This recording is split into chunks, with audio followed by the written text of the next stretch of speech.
everybody. How you guys are doing today? It's me once again, your host, Lady Fresh.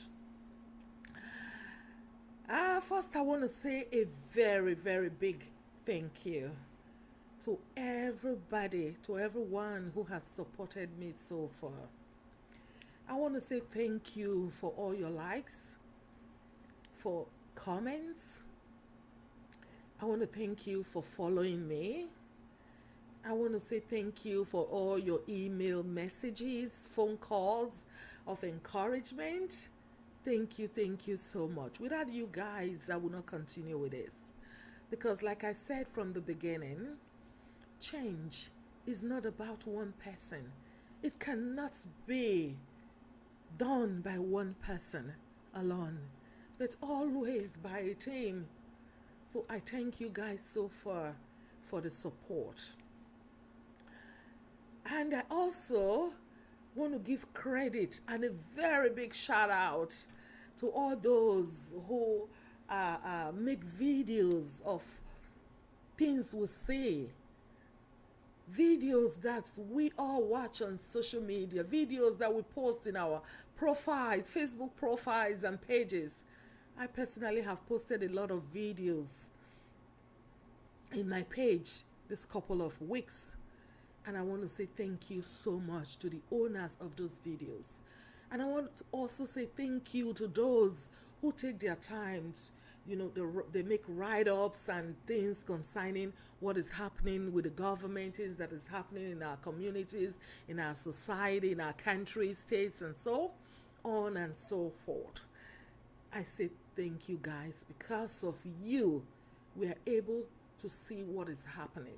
We are able to now put a face to oppression. We are able to put a face to injustices. I say thank you for your time. I know it's time consuming, so thank you. I really appreciate you guys. And again, I also want to give a big and special thank you to those who came on board with me today. Today is August the 26th. I did publicity excessively for people to come on board to participate. Like I said from the beginning, this is a participatory show. I need people to air their opinions, to say what they feel. That is why I started Wake Up Africa. So by today, I guess people have other priorities and yes, the turn up was not really enough for me to, decide to say, okay, we want to go ahead with the show today. So I decided to make it as a video, post it to the page so people can watch it at their convenience. But I want to say thank you so much for those who came, those who remembered, those who wanted to participate, who wanted their voice to be heard. I say thank you. I love you guys so much. Having said that, today I'm going to be talking about development in Africa and Nigeria, to be precise. And to further deliberate on it, I have titled today's discussion as Developmental Scapegoat. Why developmental scapegoat, people may ask? Yes, developmental scapegoat in the sense that of recent you all have seen that most of our cities are being renovated. There's a lot of construction, a lot of restructuring going on in our states, in various states. And I say thank you to the governors who have taken it as a responsibility to develop their constituency, their states, their various states. And that is exactly what we want. That is exactly what we demand. That there should be infrastructural development, policies that will benefit the people. However, most of these developments that is now going on in Nigeria, in most cities and states in Nigeria, they are going on to the detriment of the poor. to the detriment of the masses, the powerless of our society. And I personally do think most of this development are disenfranchising the poor, as the poor, the powerless, and the masses, they are not brought into these discussions when the decisions to restructure their environment is being made. In other words, poor people are the ones suffering from most of this developmental progress, which I think is becoming development by force. Yes, most of the public reconstruction, public spaces, is now affecting private spaces of people's personal lives and their source of livelihood. So, to talk about these such governmental actions and how it has oppressed and is still oppressing the poor and vulnerable among us, I'm going to use 3 examples to like shed light to what I think should be done. It's not like I'm picking on one state in particular, but I have to pick on a subject to talk about so it can be correlated to other states and things that are happening. Because if we are demanding and saying we need a better Nigeria, we need a more beautiful Nigeria, good roads, infrastructural projects and development, then it is good too to let our government know how these things are beneficial to us and how it does affect the poor. Okay? So first I'm going to look into the last urban market incident for a typical example, where petty traders were beaten up, brutalized, and goods destroyed and driven, and traders were driven away from the little corners where the street front lines, which are the only source of their livelihood, because that is where they usually hawk and sell their little products, right? And according to government officials, they said these petty traders were blocking the walkway and obstructing the flow of traffic. So, and they even went further to argue that they have warned several times, severely, these traders to back off from such actions, to back off from front lines of streets, especially in the major roads like Ring Road, the King Square and stuff. But these traders did not adhere to government instructions. So that is why most of them were brutalized, their goods were destroyed, people were beaten up, goods confiscated, because they did not adhere to government instruction to back off and stop trading in walkways. Yes, that is true. The government might have warned them to stop trading in such places, strategic places, because it obstructs the flow of traffic. However, my question now is, what other alternative do these traders have apart from government warnings and instructions? The last time I checked, government does not give out social assistance in Nigeria or in Edo State. There's no free education, free food, or health care in Edo State.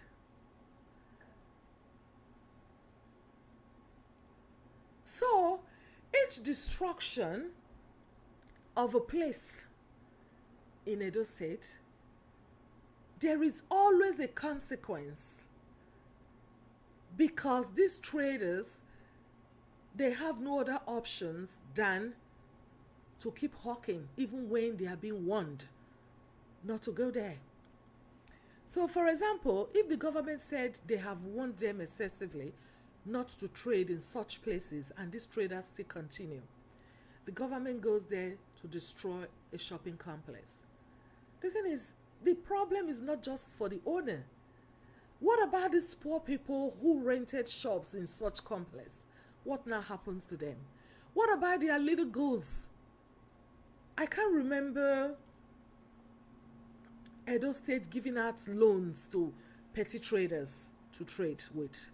So these people look for money, gather this money from their sweat, and they usually pay for such things from their pockets. People borrow. The government is not the one lending them this money. So it is quite difficult to capitalize on that and say, we have warned them. They were supposed not to go there to trade, but they went. That is why they are being beaten. They are being brutalized. Their goods are being confiscated, destroyed, because they refuse to adhere to government instructions. No way. I believe a place where poverty have been normalized. Hunger then controls the brain. Yes, I repeat, a place where poverty have been normalized. Hunger then controls the brain. What are you going to tell somebody that is hungry, huh? What instructions do you want somebody to attend to when somebody does not have an alternative where he or she is going to get their daily bread to feed their children and their families? Huh? Come to think of it, child labor is the order of the day in Nigeria, and Edo State is not an exemption. As children are all perambulating Ring Road and every nook and crannies, hawking stuffs for their parents during school hours as a daily survivor, just to eat, to feed. There are countless of homeless kids roaming our streets and who are highly vulnerable and at risk to be picked for evil purposes. And the government is not seeing that. But instead,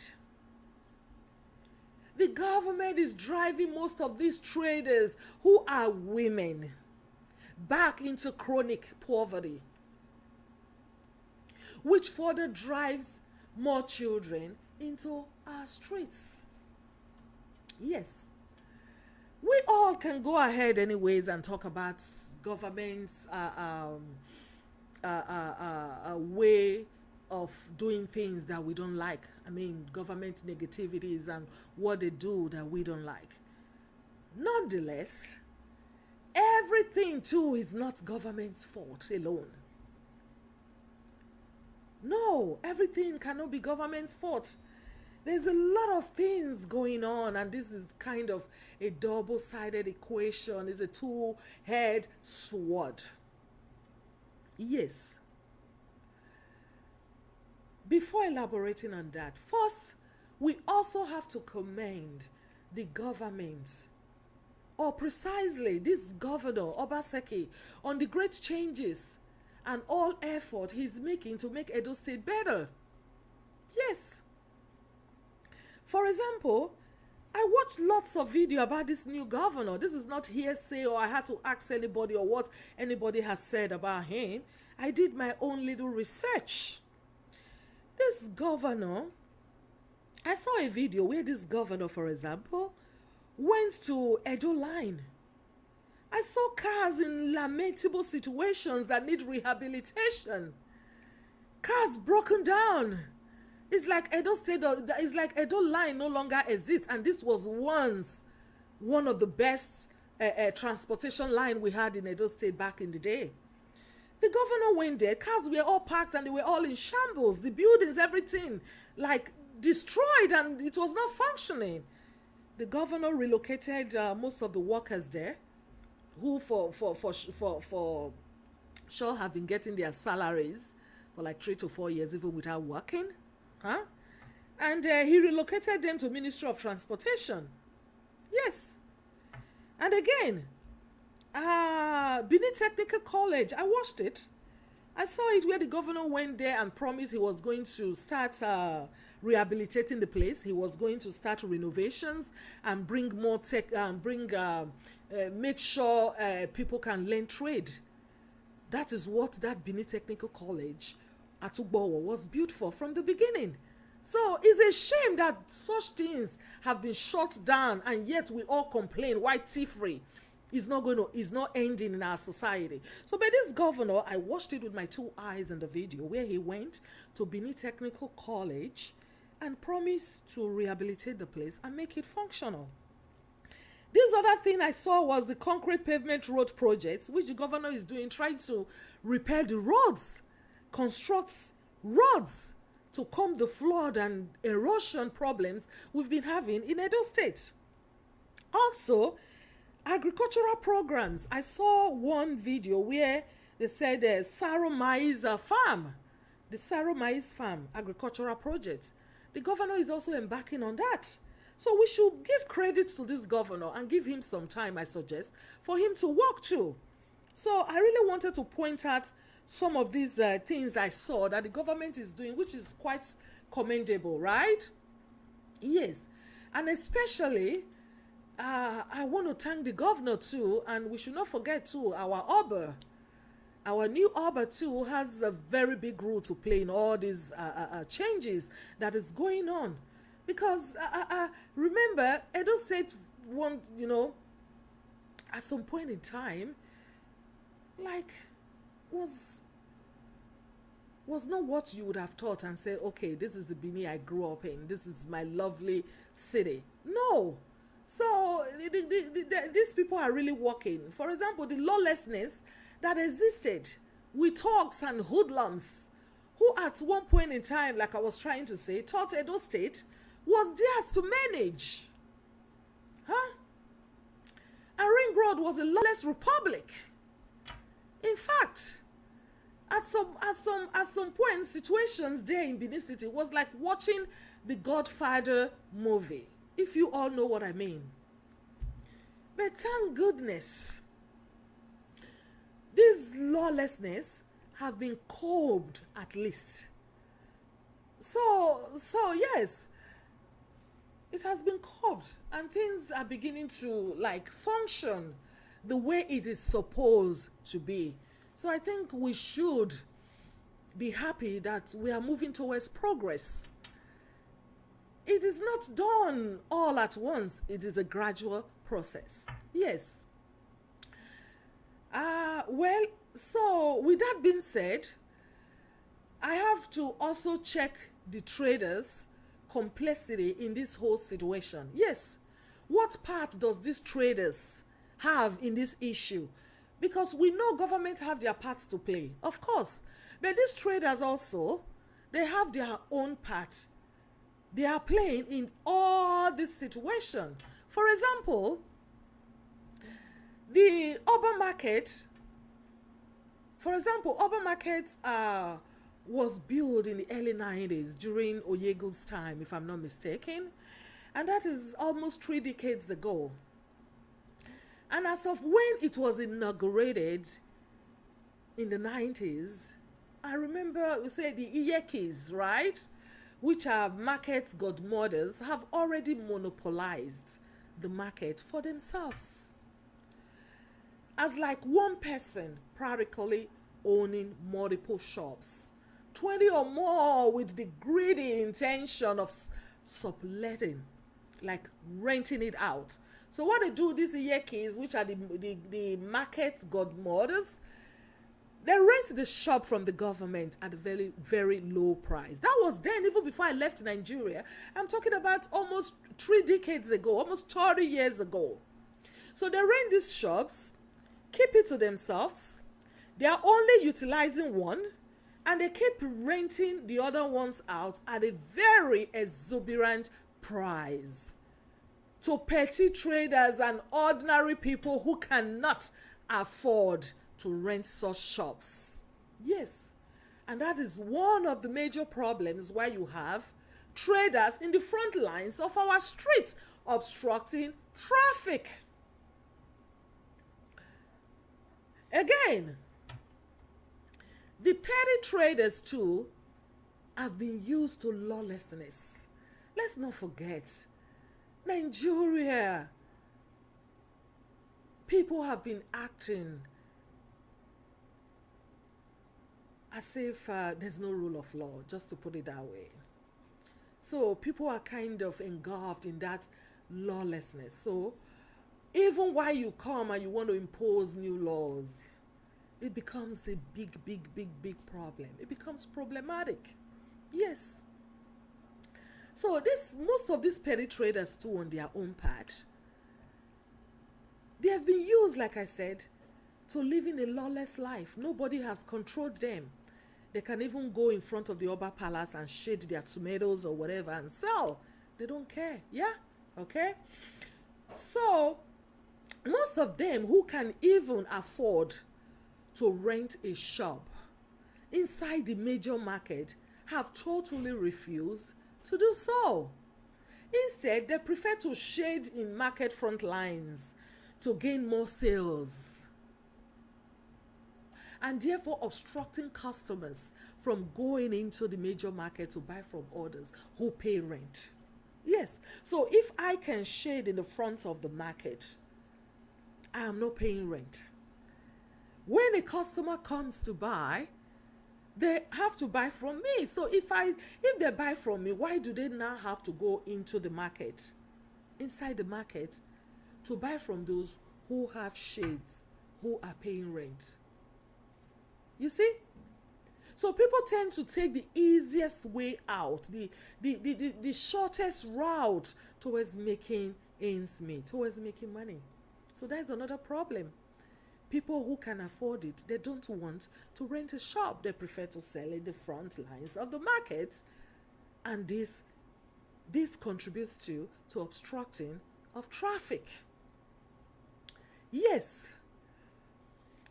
So, however, without just like flogging the situation more or trying to point out more mistakes and or acting on the blame game, which will not solutionalize this situation, what I am trying to advocate for is to plead to Governor Obaseki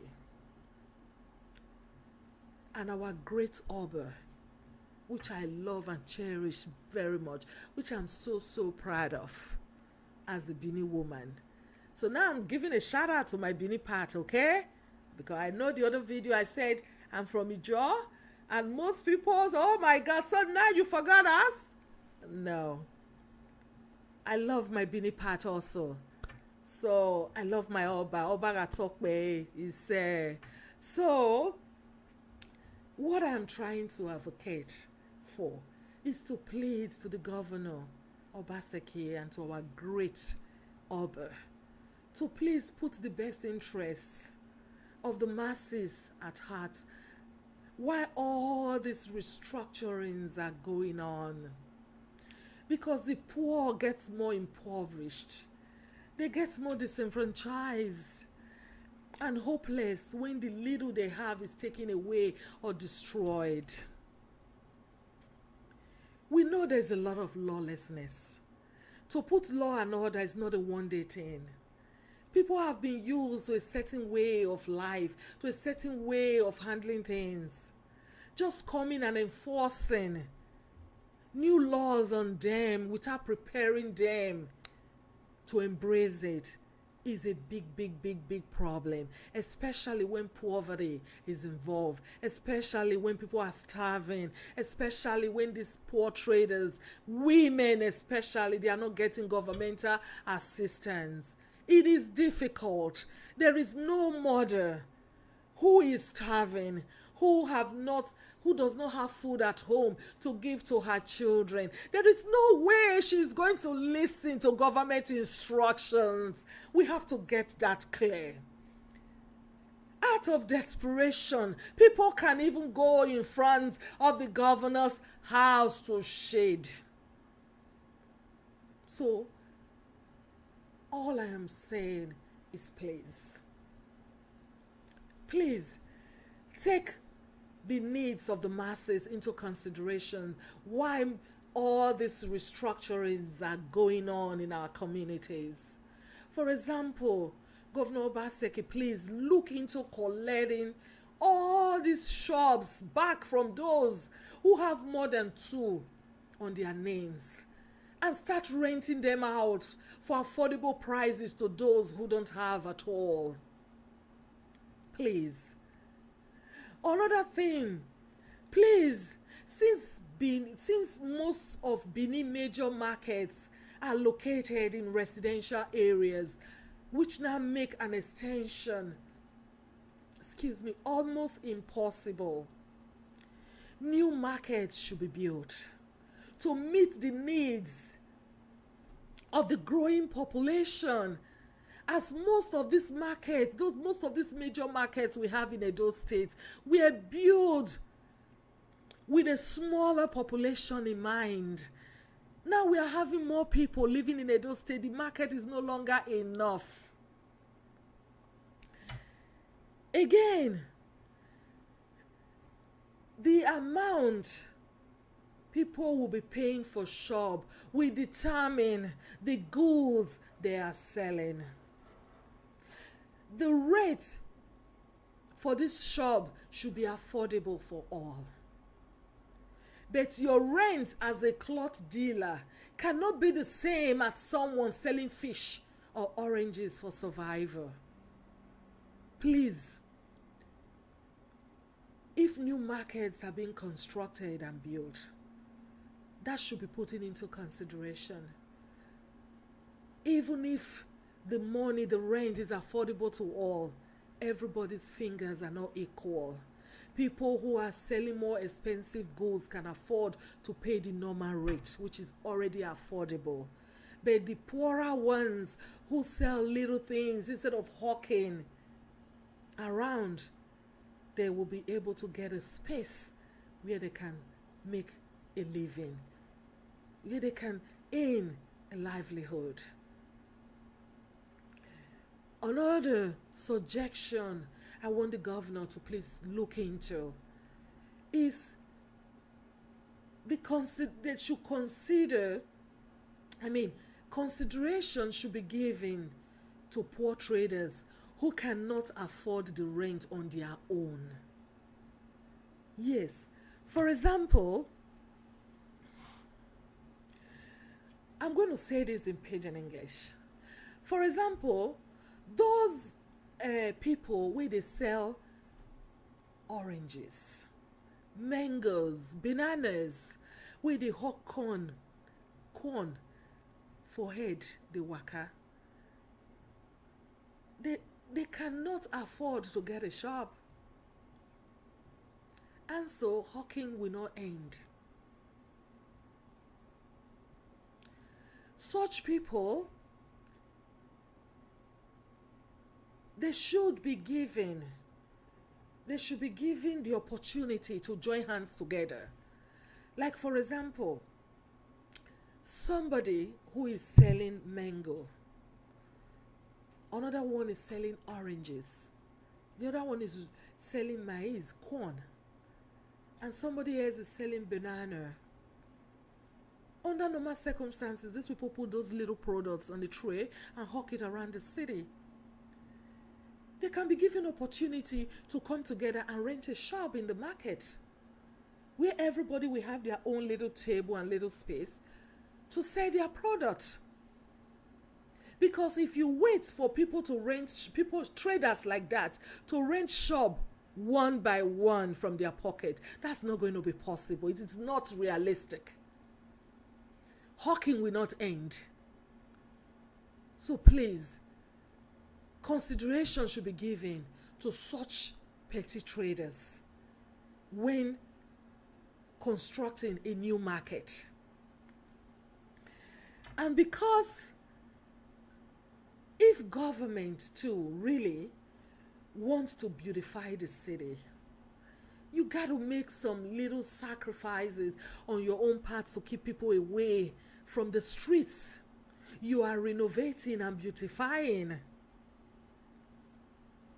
Yes. Also, the government should consider making from nursery school to secondary school as compulsory. They should make nursery to secondary school compulsory, and free education should be granted from nursery to secondary school, so that all school-age children should be in schools, and any child seen hawking in the streets of Benin during school hours will be arrested, for their parents to come, and then you hold their parents in their place. With a free education, there will be no excuse why a child will be hawking in the street without shoes on, while their mates are in the school learning. So please, such amenities should be put into consideration. The best interest of the child, I beg you. Another suggestion I want the governor to please look into is, since there is no social assistance yet given to people in the state or in Nigeria as a whole, government have not started giving social assistance.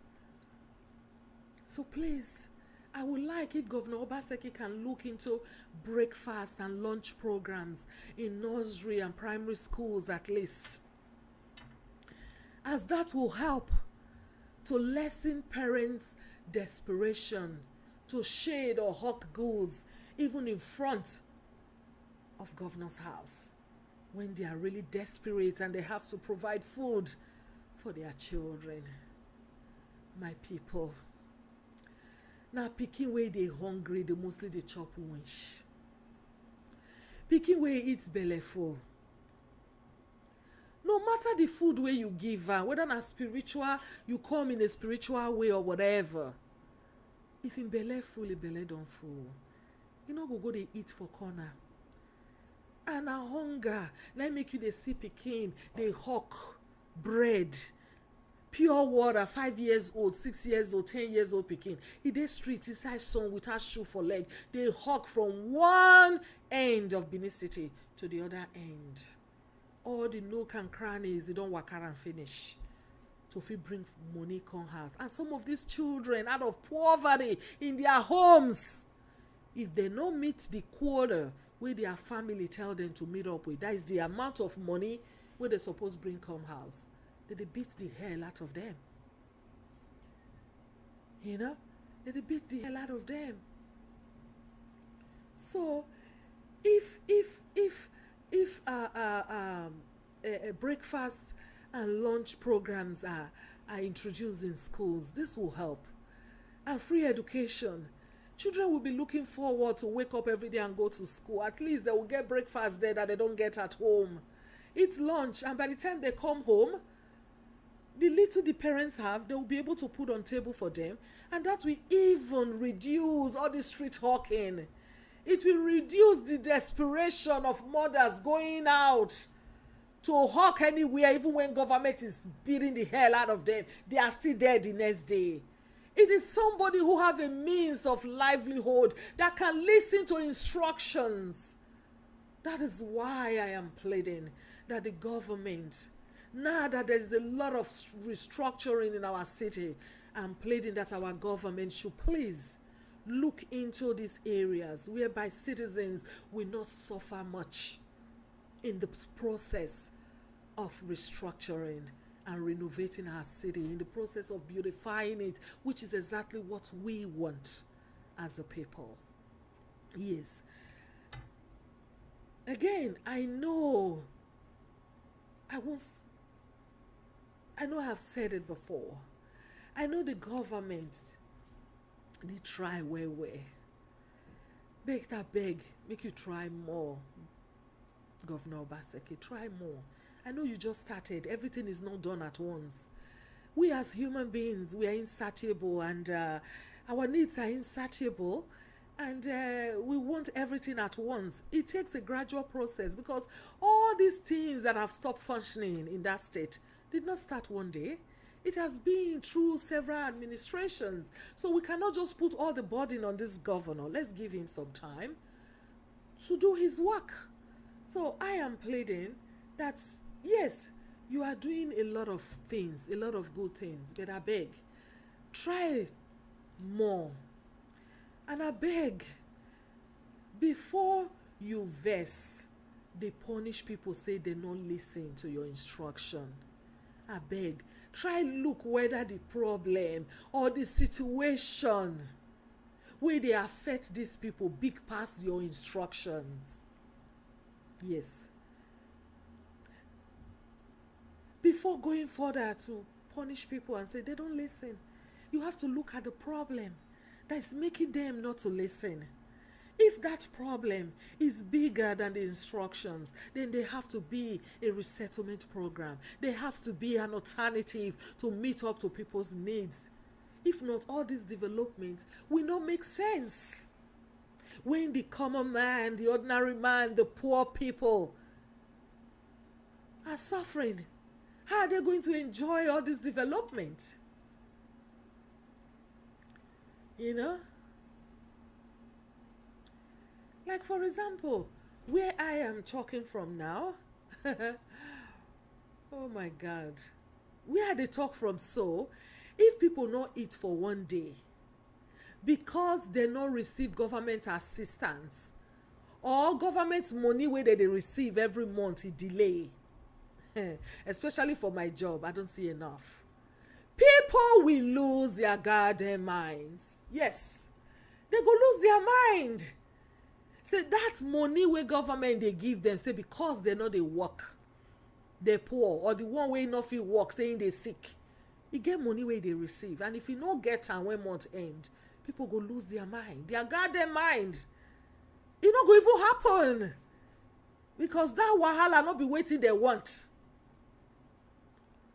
Not to talk of people for Naija where they go sleep day after day, night after night without food, especially children. Without food. So please,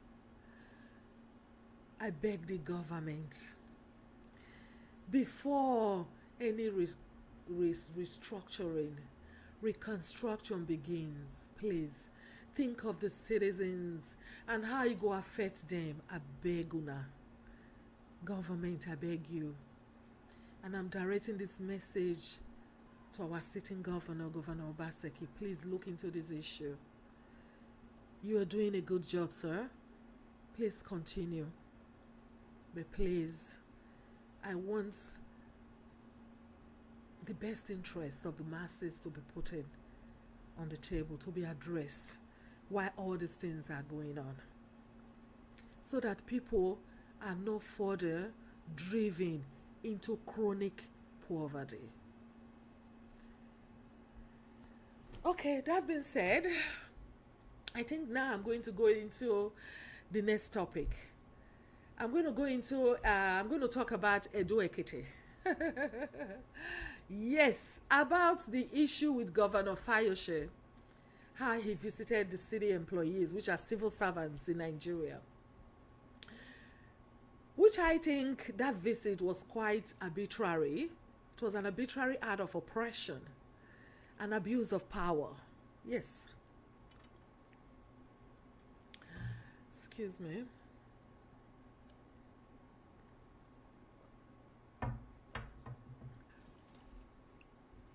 Yes.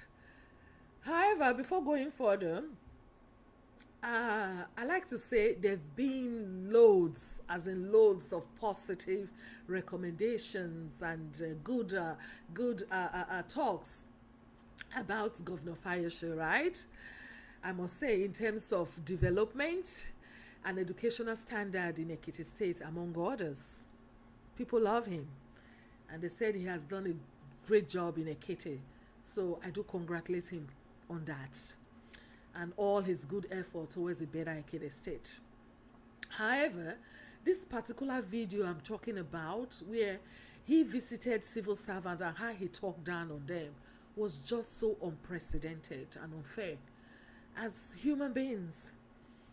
Because you can see in this video that people were crying, leaning, the people were on their knees, rolling on the floor, trying to plead to retain their work. There was press. If the governor had a microphone on his hand, that means the press was present. And yes, so I think it was kind of humiliating to workers, to people in general, as human beings. It's quite humiliating. Nobody should go through that, even if according to the governor, they were indisciplined. They shouldn't have to go through that if a proper mechanism is put in place. Even in the side of the governor and the side of the people, things will function properly.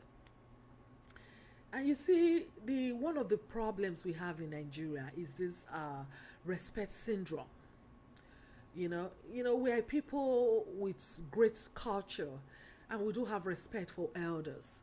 But at times we have to leave all these cultural beliefs at home and the palace of the kings. We don't make it constitutional. We don't bring those into our workplaces. No. So even while things were going on, people had to kneel down for respect for the governor, to show their alliance, to show, oh, governor, please, when I lie down on the ground, on the floor, in the dust, the governor will know I'm really serious. I'm begging with all my heart.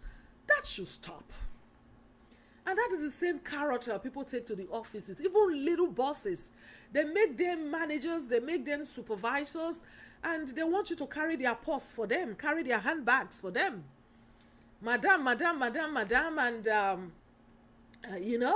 you have to call some, even in the workplace, auntie and stuff. No, it is time we start acting right.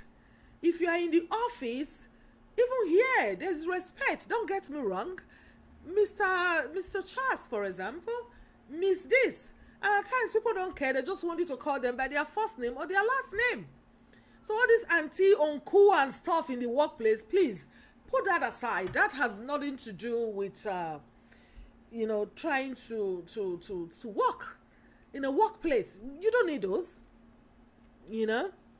So, anyway, having said that, again, like I said, we don't have to hallow our supervisors to get a job. We don't need that. And that is why they don't usually take people on merits. They just want to take them on behavior, respect. Oh, I can use this person, so this person, can work with me. No, that's got to stop.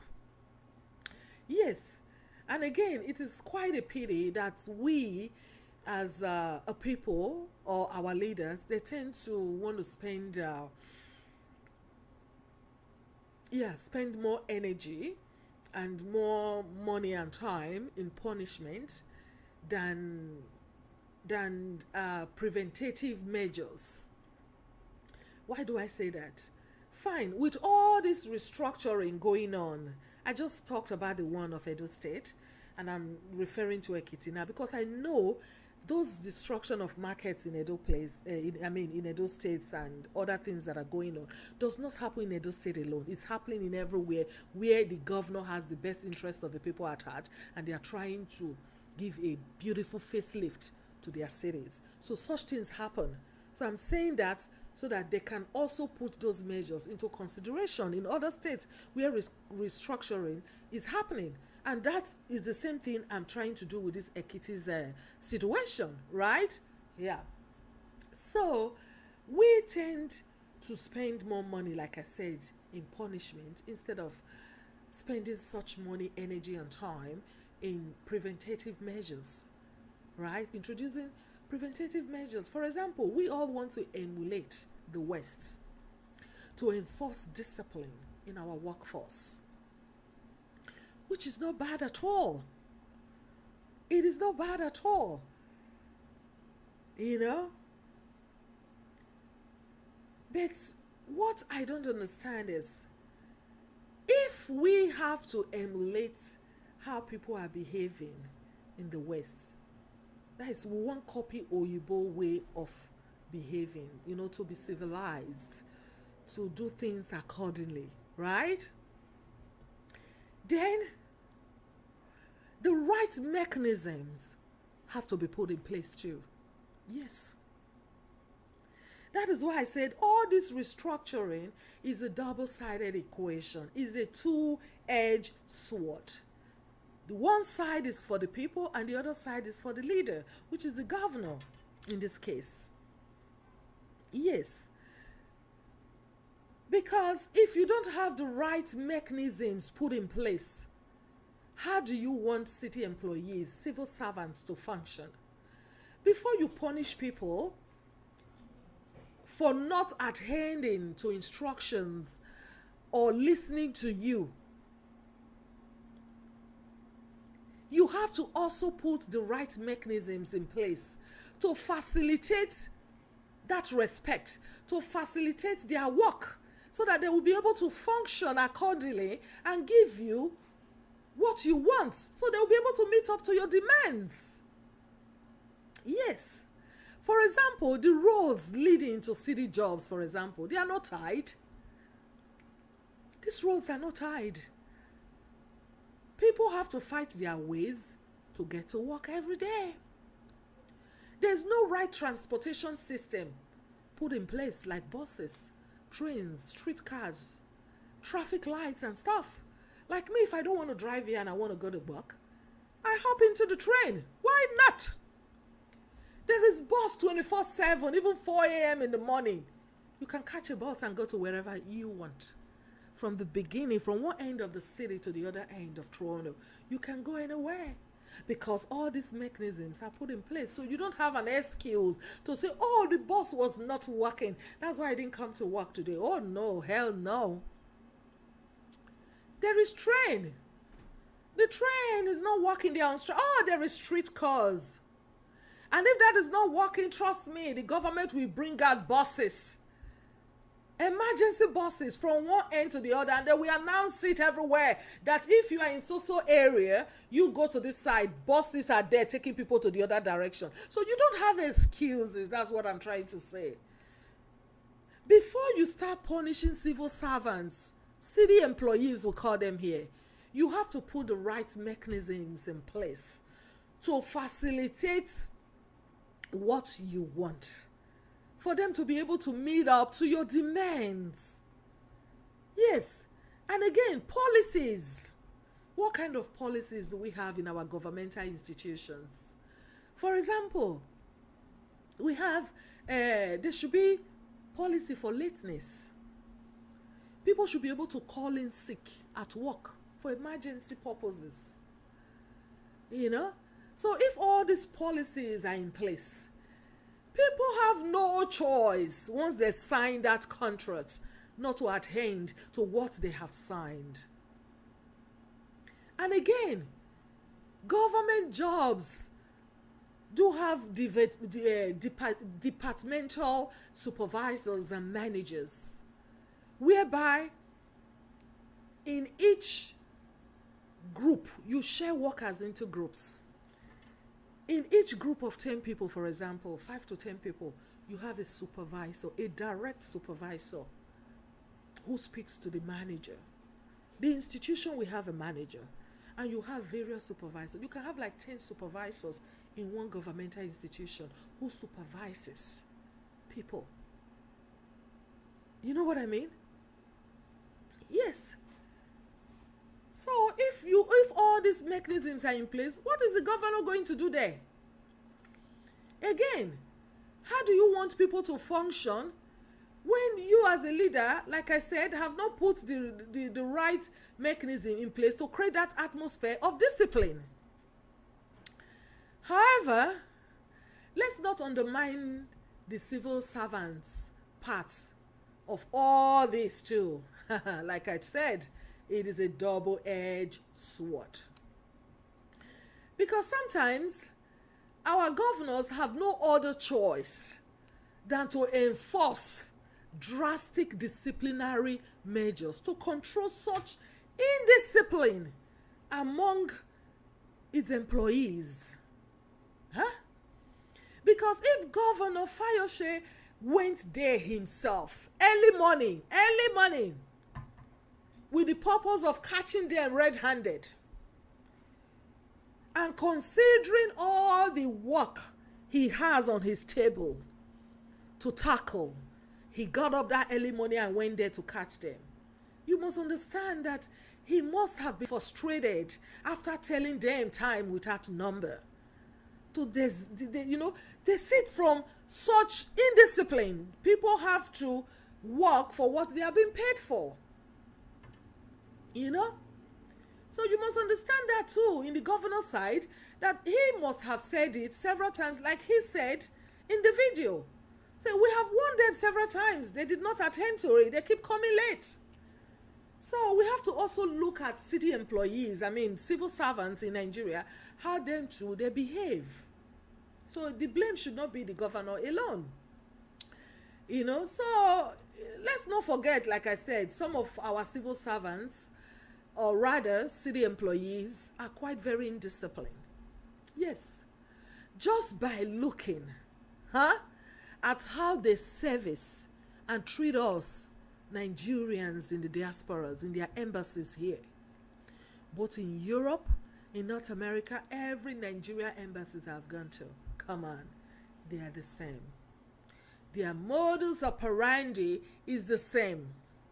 So I know they can be quite indisciplined, like the governor said, just by looking, like I said, at how they service and treat us in our embassies and consulate around the world, tells how some can be very, very impolite, unqualified, very unprofessional, and chronically indisciplined. I will reserve that Nigeria embassy talk for another day. I'm going to dedicate a program specially for that, so we can shed light into how they behave here. It is not what our leaders over there have sent them to do that they are doing here. No. So, in fact, like I said, that is something for another day. Yes. So, the governors, excuse me,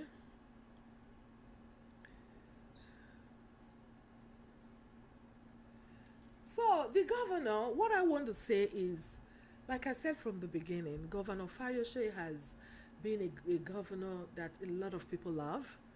From my little research, I have seen that he has done a lot for Ekiti State. So, congratulations for all the good work. These are the kind of things we want to hear. That people are satisfied, people are happy. But there are just some little things at times, even when we react as leaders, we see it in a different perspective, and we think things can be done properly, things can take other route without having to go to that extent he went with city employees. Okay, so instead of the governor, like for example, instead of the governor going to city employees to surprise them himself, which is somehow viewed, like I said, as very uncivilized. Because don't forget, you guys, at times when you do things, you forget we are Nigerians. And our positions in the world as Africans is quite respectable. I don't care how people want to say it.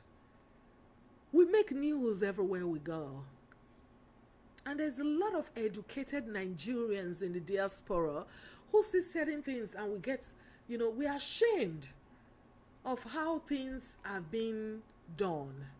So that is why people like myself think there are things we can do to avoid such incidents, because we are all in a learning process, and development is It takes time. It's step by step. Yeah. So please, I like to draw to the governor's attention on things like policies and putting in the right mechanisms in place to create that atmosphere of discipline, that he does not have to go surprising people. He has a lot to handle. He should put the right people to handle that, you know. So because, yeah, for example, like they say in Africa, if you are a king and you need a queen, I guess you should have a palace, right? Yes. So, and again, like I said, as someone who have had the opportunity myself to work as a city employee in this part of the world, I think there are some little solutions to things like this. If government now want to, like, enforce discipline, change policies concerning its employees, I know say Nigeria not the carry last. So maybe most of these things I'm going to say, maybe they've already started enforcing it in certain places in Nigeria, but I will still go ahead and say it anyways, okay? So I think the governor should look at something they call the time and attendance system. This is a hardware to track employee hours of work and attendance. You know, it also enhances security in governmental institutions, as any non-employee cannot enter into secret sections of government files. So if this time and attendance system is introduced into city jobs, civil servant jobs, which is governmental institutions, it will help to know when workers come in into their workplace and when they leave. Even when they go on break, they have to clock in and clock out. And that will enable the supervisors calculate their hours. Okay? Calculate how many hours they work in a month. And if they don't meet up to the right hours, it will be deducted from their wages, from their salaries. That's how it's been done here anyways. You know? So, like I said, the clocking in and clocking out information is used to monitor employees' attendance and calculate their wages for payroll. You know, because, for example, there was a time I met someone from Nigeria here in North America, and we were talking, and he said, you know what, I'm just going to go home. I'm going home soon, maybe. I said, oh, really? That's good. Maybe I might want to send 1 or 2 messages to my family. Please let me know the actual date, and I can come meet you up. To shorten a long story, he said, and I said, what are you really going to do? And he said, oh, you know where I was working before in Abuja? I'm still getting paid. I'm still getting my salary. And I said, excuse me? Did you just say you're still getting your salary? You've been living here for like 7 years and you're still being paid in Nigeria? How is that possible? Say, oh, forget that one. Where they work, they still they pay me salary. My name still they payroll there. So that is just unacceptable. You cannot rob Peter to pay Paul.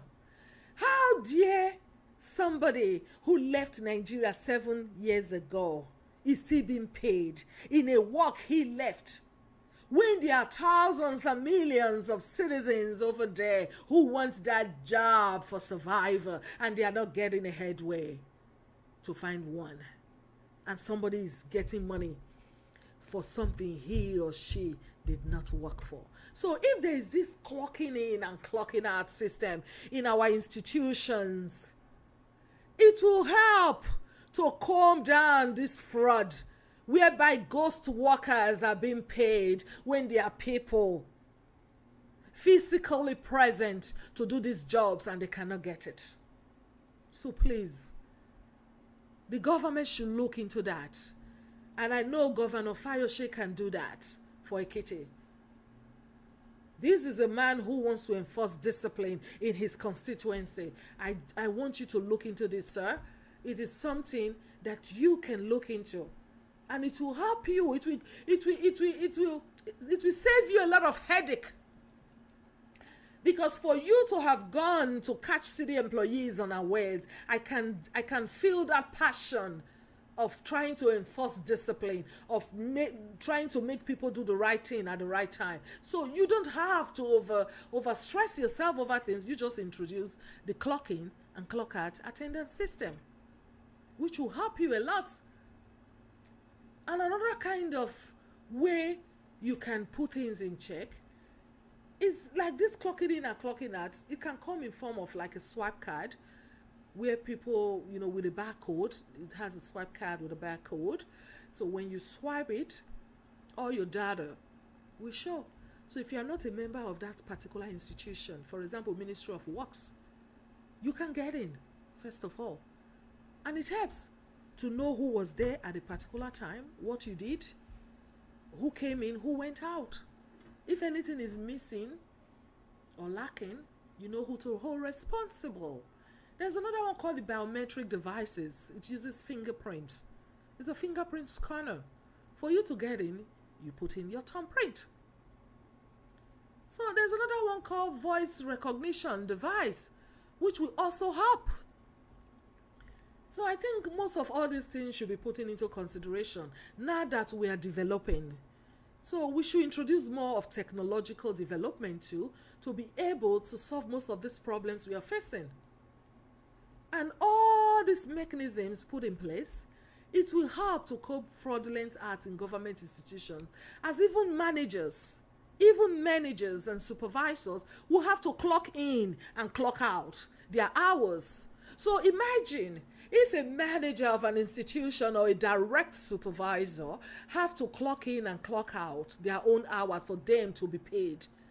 So who the hell is the worker that will not clock in and clock out? So all these things, there should be restructuring too in policies, whereby people know their sick leave, whereby people as human beings have their basic human rights. I mean, without their basic human rights being infringed by the government, by the state. People should know what they are supposed to do. People should know when they are supposed to come. So but first, government too have to do his own part by putting all these mechanisms, the right mechanisms in place. Good roads, transportation system, giving people sick leave, giving people the opportunity to call in sick, giving people the opportunity to call in time of emergencies. And I think at times most of all these phones in the government institution, maybe they don't even function. So all these things should be put into consideration, because even in that video, I can see a woman wearing black, and I don't understand Yoruba very well, but I know that she was saying whether her father died or something. That's in that kind of situation, that is an emergency. She should be given some time to stay at home to mourn her death, her dead father. So I think it's two ways. It's two ways. So people will have to attend to policies when the right mechanisms are being put in place. So Governor Fayose, I want to say congratulations once again for all the good things they said you've been doing. Because like I said in this program, in my introduction, I said, if you know your government is doing something good for you, please send that video to us. Tell us about him. Tell us about what he's doing. It is not every time negativity. We are all in a learning process. We are growing. The more we are demanding our leaders to be more responsible, to have our best interests at heart, the more we on our own have to create that atmosphere too for our leaders to be able to perform. So it is double ways. I don't want a situation where people will continue to be voiceless, where our leaders can think they can do whatever they like with people. No. I think they have their own part to play. And I think we, as individuals, we, as citizens, we have our own part to play to the betterment of Nigeria and to the betterment of each state. Because if you don't do things properly, how do you want your leader to function? How do you want your government to function? So please, I think we should all play our little part in this developmental progress. And please, Governor Fayose, look into most of all these things, and please take it easy. Try to understand too. I do understand your plight, sir, but please try to understand that people have been living as if there is no rule of law. We as a people have been used to doing things without being controlled, without being supervised. So it has been a lawless republic.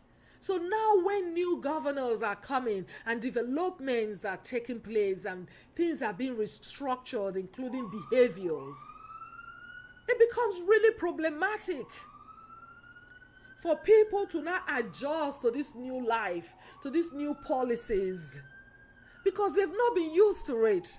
So I want you to be patient, sir. And that implies to other governors too. Take it day by day. At times, you don't have to enforce things like by force. There are things you put in place, like I said, those mechanisms. You put it in place and then people have no excuse on why things are not done properly. Because you as a governor, you have done your part. When you do your part, the roads are good. They are good transportation system. People are paid their salary in the right time. People are given their right as human beings too. People are listened to. Then people begin to function accordingly. So it's both-sided. Okay? All right. So I think, the next one I just want to touch on briefly, because this video is getting really long. Like I said, it was supposed to be the live show today where we can talk and because I'm not going to be coming live every day. So yeah. So I already prepared everything for the live show. So I'm just going to do all into video so people can still comment and give their own opinion, you know. Okay, so I'm going to just briefly go into the Lagos thing. The lot of demolitions that is going on in Lagos State is frightening. It's worrisome. Yeah, because if we remember, from Maroko to becoming Victoria Garden City to Otodogbeme community, where Lekki Phase 1 is now being constructed, and almost 40,000 people allegedly displaced, to the ongoing Alagbado demolition, it is quite obvious that citizens are not taken into consideration while such decisions to make Lagos a mega city is being made.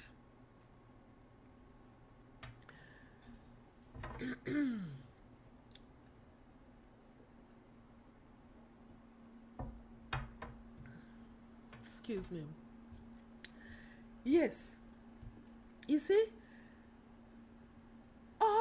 with all this governmental restructuring and construction going on, especially in Lagos State, there's no resettlement plan or program put in place for people, for human beings. You know, these places that are being restructured into Victoria Garden City, Lekki, and so on and so forth, they are very beautiful, no doubt. Beautiful and habitated by the elite of our society, which is great. Yes? However, children, mothers, families are rendered homeless, destroyed, all in the name of developmental progress. Is it worth it? Is it worth it for people to die?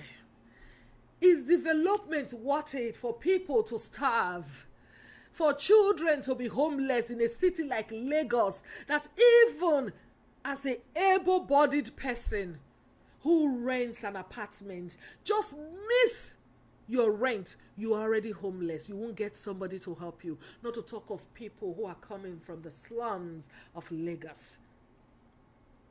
from the riverine areas. 40,000 allegedly displaced. And there's no resettlement plan to help these children, to help these women, families resettle. Are you guys for real? Are you guys serious?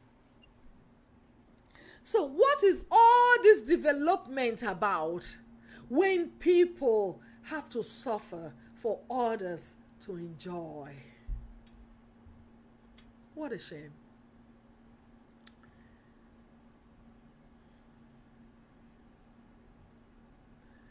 However, or rather, let me say, fortunately enough for now, there's a recent Lagos State High Court verdict asking the Lagos State government to pay those affected in the Otodo-Gbeme riverine community for the destruction the government made and for rendering them homeless. But guess what? The Lagos State government is going to appeal. The Lagos State government is appealing the Lagos State High Court decision for the government to resettle, to pay those people, compensate them at least. Which I find ridiculously shameful for the government to appeal. What were you thinking? That you're just going to render almost 40,000 people homeless just in only that demolition alone. I'm not talking about others that have gone wrong, others that have been demolished. That's why I started from Morocco, right? Just for these people, and the government still have the audacity, the little shame to appeal, irrespective of the situation. Even if you are not okay with the verdict, does your conscience not tell you that these people, you demolish their little zinc houses on top of those riverine, on top of those rivers, they need help? Does your conscience not tell you there are children who have been rendered homeless? Does your conscience not tell you that people are being traumatized because that is the only house they know? That is the only place they call home.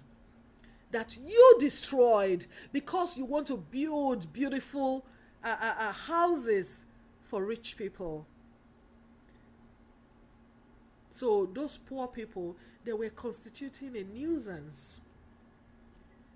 They were dirtying up your city. But at least if you have destroyed it and time has passed, only God knows what these people have been going through without providing an alternative place for them all this while.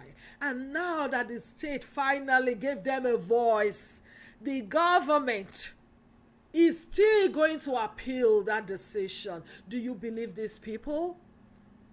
The government should be ashamed of himself.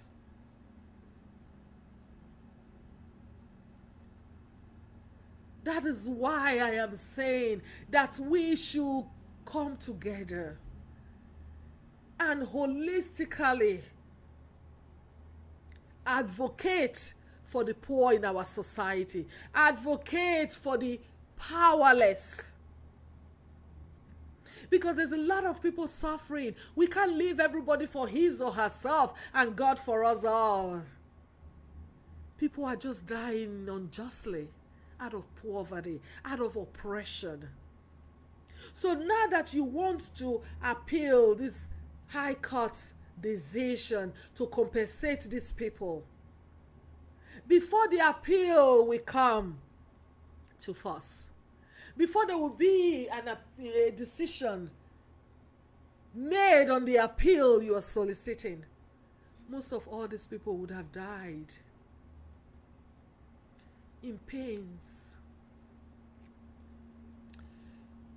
Both children, I keep saying children and women, because they made up the society. It is for the best interest of the child, for the best interest of our youth, of our children, the upcoming generation. So these children, they are going to be left unattended. They are going to be left to their fate, to live, to lord the streets of Lagos. Please, Governor, I beg you, Mr. Governor, please do not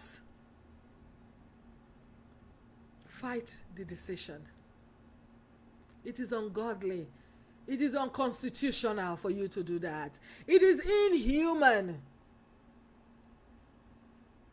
Try to create a resettlement program. Try to help these people, those who have been affected. And as you continue to turn Lagos State into a mega city, which I applaud all the governors for, even the ones before you, are remembered from Fashola and stuff, right? So please, it is good to restructure, like I have said, in the Edo State market issue, the Ekiti issue, and I'm saying it now concerning Lagos State. I remember the last time I went to Lagos, oh my gosh, 3 hours in traffic just to get to Lekki. I was frustrated. I almost fainted, especially coming from a cold weather. I know. I feel your pains. But all these things we are enforcing now, this development by force, it is not a one-day thing. People have lived in all these areas that is being reconstructed forever. From their ancestors, they've lived there.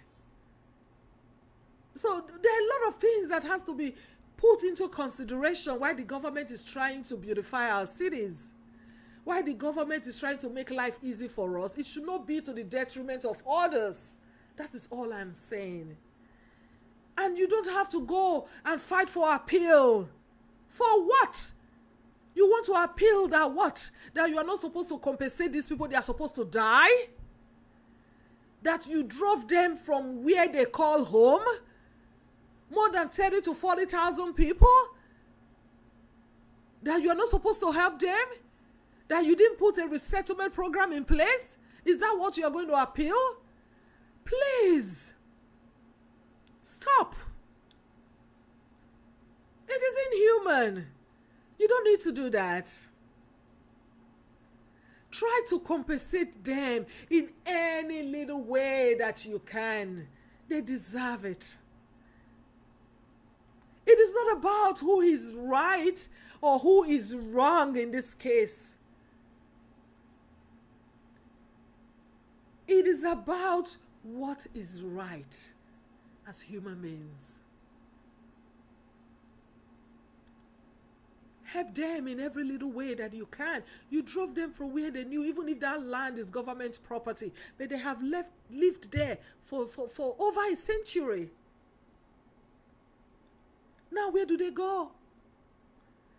And you want to spend money appealing. You want to spend time appealing. No! Help these people. Compensate them for them to continue with their lives. If not for anything, because of the children that is involved, the children that are involved. That is all I beg you. Please. And please, like I said from the beginning, most of our governors should please try to put the best interest of the citizens at heart. Doing everything by force, it is not the way forward. I understand your frustration. I understand your plight. I thank you for what you are trying to do. But please, it is time for us to recognize too that what makes a government is the people. And the people's interests should be put at heart. And should be deliberated upon. And people should be given voices when situations like this are going on. Please, I beg you all. I know we are all demanding that we want a better Nigeria. We want a restructured Nigeria, a beautiful place where we can all live as if we are living in the West. But then, we don't have to kill all our citizens before this restructuring take place. All the poor people in our society don't have to die. Because if not, at least 80% of the population will be gone. So please,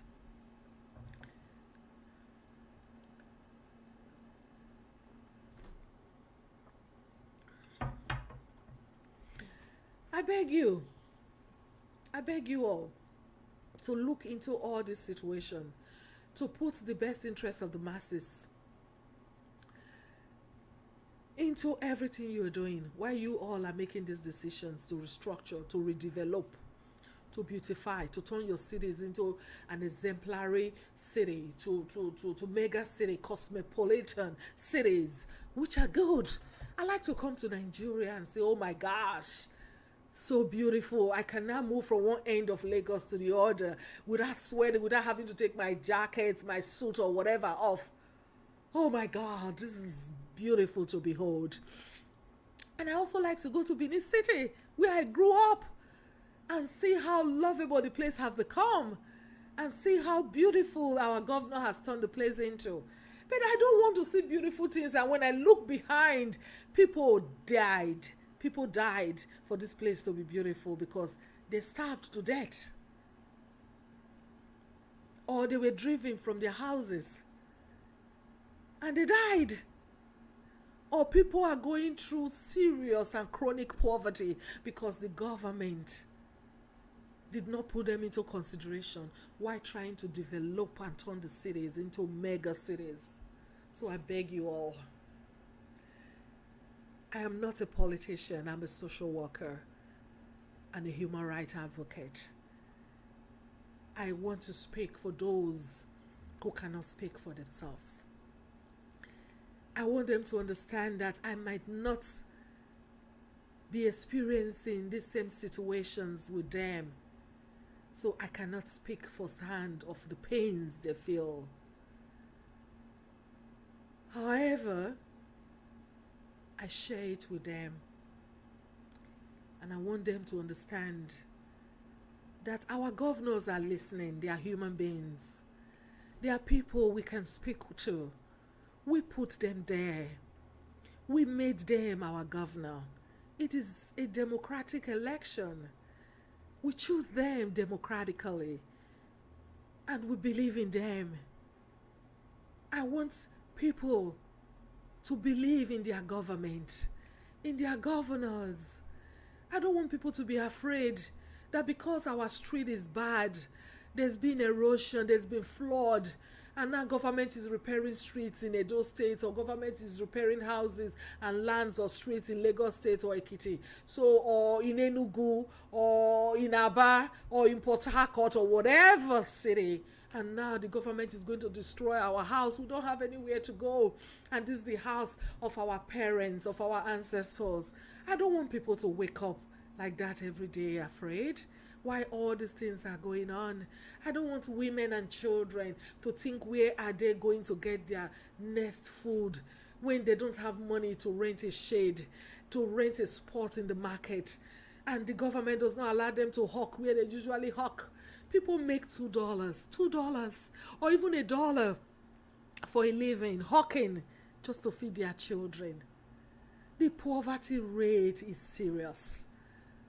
So that is why I am doing this, and I'm appealing to the governor. It is not about pointing at wrongs or blaming people for what is happening. It is everybody's fault, and it will be to everybody's benefit if things improve. So please, I beg you, the citizens, to give the government the opportunity to work, to do their job, and support good governance.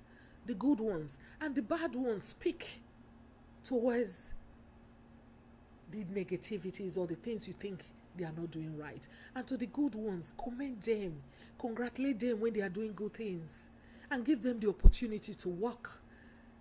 Let's stop this hate game. Let's stop blaming and come together on the table and do what is right as human beings without infringing anybody's basic human rights.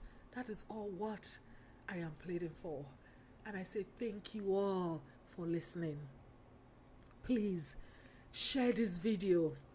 When I said I was going to advocate for the voiceless, I was going to speak for the powerless, I was going to speak up to oppression, I didn't say I was going to be knocking in all our leaders' doors because I know where they live. No. I said so because I know they'll watch.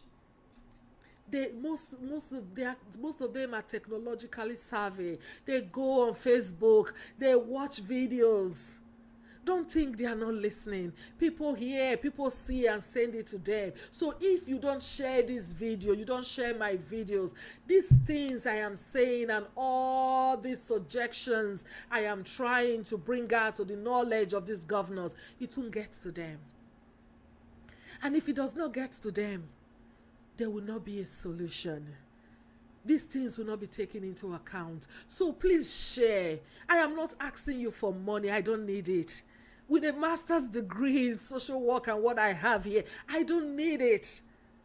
I don't. But I'm doing it for my people. I'm no longer comfortable sitting down, going to bed, and I say it is not my business because I don't live there. Like what some friends will say, what problem do you have with Nigeria? Leave all these Nigerian people alone, Abi, and face your business here. Nigeria did not do anything for you. What are you doing? You are giving yourself headache. No. People handle things differently. I know most of these things we are going through can be solutionized. We can get solution for it, and all these things that are happening can be avoided. We just need the right mechanisms. We just really need the right people who can channel us towards a better place. So I'm not giving up on Nigeria. I'm not giving up on Africa. This is about love for country. It is about love for human beings and love for people. So please, share this video. If the governors and people on top don't come to social media, for example, because I know they do, their families and friends, their children do watch videos in Facebook and in social media and the whole in general. So they might as well take this video to them. So share and share and share. Like the page and follow me. Together we can do this. Go to the YouTube videos too and subscribe. Let's work together. So together we can make Nigeria a great success. And I don't want other African countries to wake up. Africa is about all of us. It's about everybody. I don't want anybody to be left out. I always talk about Nigeria because I know that if Nigeria is settled, trust me, other African nations will be settled.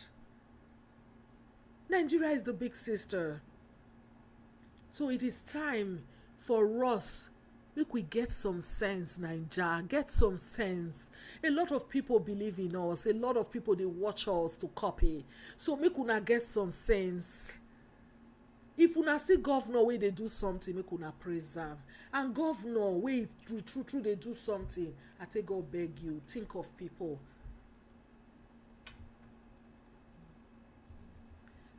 You know? Oh, I thought it oft. Think of people, please, before taking any drastic decision. Change not be one day, change na small. And I saw this discipline, to discipline people na small. Especially when people don't they used to lawlessness and no rule of law. So I say thank you. Thank you. I hope I was able to cover most of what I prepared for the show today. And yeah, I'm just going to post this video just the way it is. There's no adjustment or anything. I think, yes. So I'm going to post it just as a live video of his own. So if there's any mistake or whatever, please bear with me. And thank you so much, everybody. I love you all. And I'll see you soon again. Bye. Bye bye.